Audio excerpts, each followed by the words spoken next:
Pinanindigan si TESDA Director General Joel Villanueva na malinis ang kanyang pangalan at hindi nasasangkot sa anumang anomalya. Si Julius Desamboron sa detalye.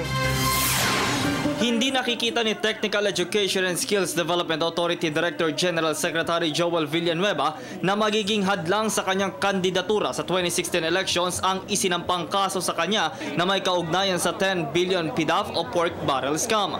Ayon kay Villanueva, tiwala siyang wala siyang ginagawang masama sa paggamit ng pondo ng bayan. Alam din naman daw ng publiko ang katotohanan hinggil dito. Tinitiyak din niyang malulusutan niya ang kasong ito. Hindi ko po nakikita ito na makakaapekto sa decision making, no? Hindi mo matanggal yung agam-agam na questionin yung timing. Alam mo, ilang buwan na lang filing na, ilang buwan na lang eleksyon na. Sinabi pa ng kalihim na malinis ang kanyang pangalan at hindi kailanman siya kasangkot sa mga ganitong anomalya.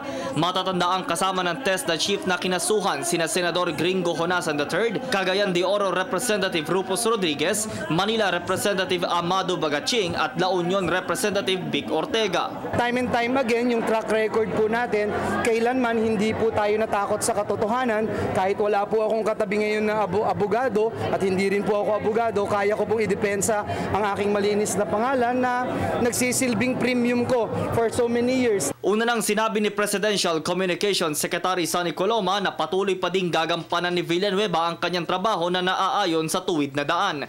Sa ngayon, ani Villanueva, nakatuon ang kanilang pansin sa pagkakaloob ng scholarship vouchers sa mga kabataang nais mag-enroll ng TECVO courses. Kasi ngayon ng TESDA ang pataasin pa ang bilang ng mga Pilipinong nakakakuha ng trabaho matapos maging TESDA man.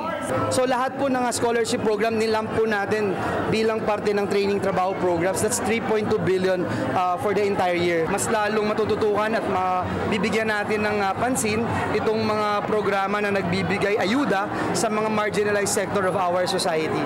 Para sa Telebisyon ng Bayan, ako si Julius Desamboron.